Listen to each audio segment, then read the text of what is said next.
here tonight with a hero of our age, Amir Abbas Fakhribar. And I hope that you all heeded his words and will consider them very carefully. And I'm here tonight to discuss some of the larger issues and implications involved in the conflict, which is almost certain to come, and in many ways, of course, has already begun and has gone on since 1979 between the United States and Iran. Nick, in his introduction, made a reference to Pope Benedict XVI and his notorious address at Regensburg. One of the things that the Pope said in there, it's actually a quotation. The quotation was this: "To convince a reasonable soul, one does not need a strong arm or weapons of any kind, or any other means of threatening a person with death. To convince a reasonable soul, one does not need a strong arm, or weapons of any kind, or any other means of threatening a person with death." Those were the words, ironically enough, of the 14th century Byzantine Emperor Manuel II Palaiologos, whom the Pope quoted in that Regensburg address. And of course, he also quoted some other words that Manuel II Palaiologos said about the Prophet of Islam, which touched off worldwide riots, indicating that there are some people in the world today, and I think that we can very clearly assign the Iranian regime to this group, that are not interested in any kind of reasonable dialogue or exchange, but only into making people conform to their will by force. And this is really the heart of the matter, whether we are going to be able to have reason and rational dialogue, or whether we are going to submit to intimidation, whether peaceful or violent, whether carried out by means of smear tactics or by means of guns and bombs, or whether we are going to be able to discuss things with mutual respect.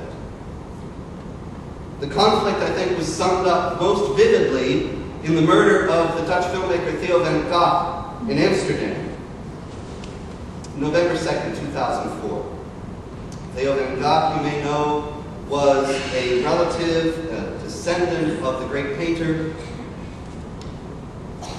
He was a gadfly. He had alienated virtually everyone. He had made public statements insulting Jews, Christians, and then he made a 12-minute video, Submission, about the oppression, the mistreatment of women in Islam, and the video featured images of battered women wearing see-through robes with verses from the Quran written on their bodies. That was enough for Theo van Gogh. Bicycling through the streets of Amsterdam on November 2nd, 2004, a man named Mohammed Bouyeri, wearing traditional Islamic clothing, began to shoot at him. After Van Gogh fell off his bike, Bouyeri ran up to him and began slitting his throat, attempting to behead him. In his agony, Theo van Gogh left us his last words, which were, "Can't we talk about this?" Well, obviously we couldn't. Obviously he couldn't, and obviously many of us can't today. In Iran, you try to talk about this, and you end up in prison like our friend.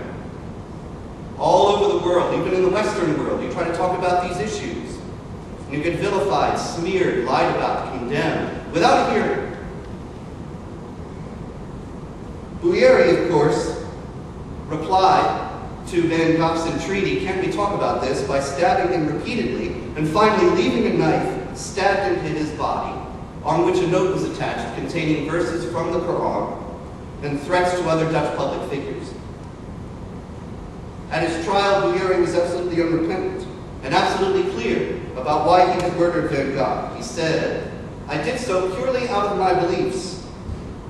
I want you to know," he said, "that I acted out of conviction, and not that I took his life because he was Dutch, or because I was Moroccan, or felt insulted.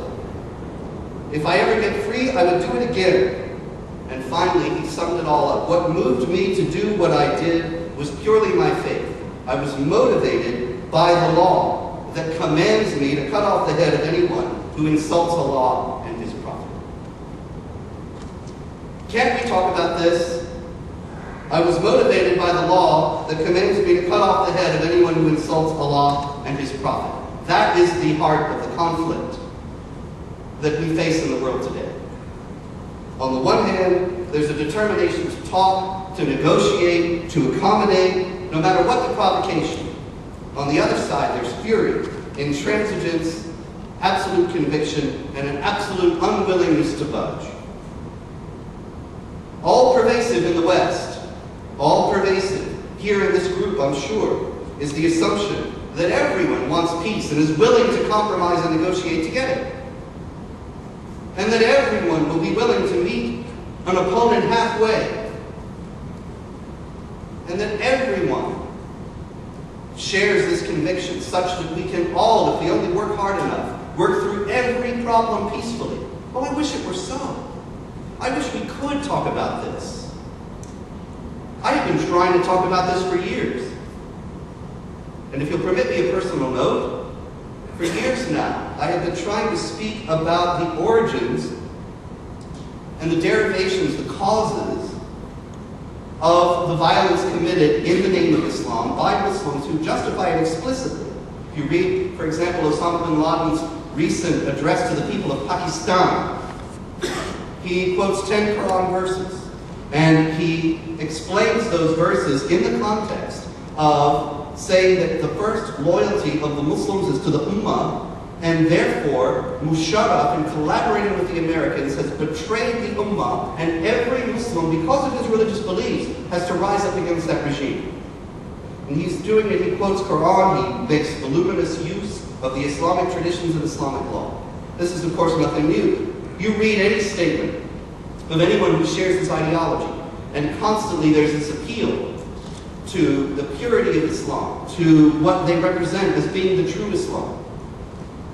Now, what I have done over these years, these last few years, publicly, and for considerable time before that in other settings, was to call attention to the elements of Islam that are being used by the jihad terrorists to justify violence and to support a supremacist agenda, such as we see also from Ahmadinejad in Iran today, who has said very clearly and repeatedly that Islam will dominate not just Iran, not just the Islamic world, but the entire world at large.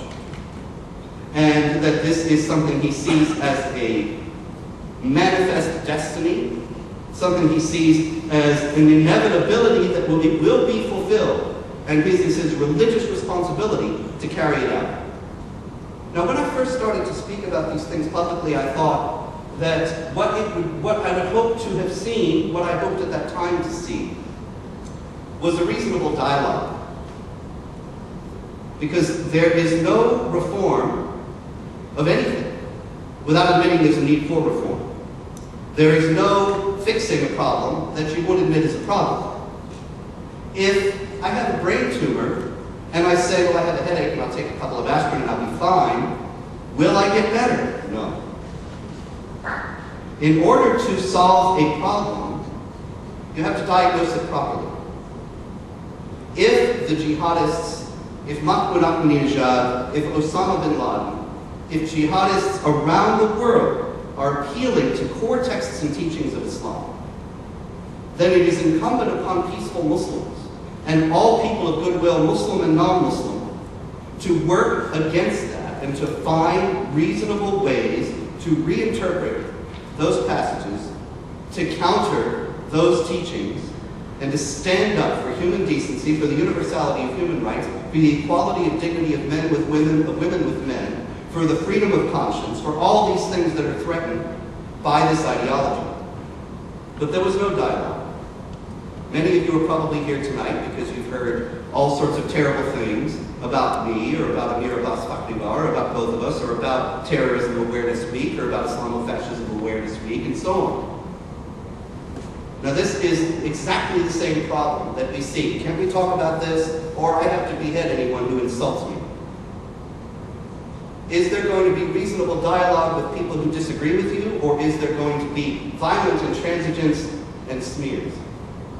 I leave that to you. But in a larger sense, the regime that imprisoned Amir Abbas Fakhrizadeh and that threatens the world today, and yes, it does threaten the world today, is not the least interested in dialogue, is not the least interested in discussion, it is not the least interested in debate. And if it were in charge here tonight, then we would not be doing this. We would be sent to prison for even attempting to do it. Mahmoud Ahmadinejad holds to a political and religious ideology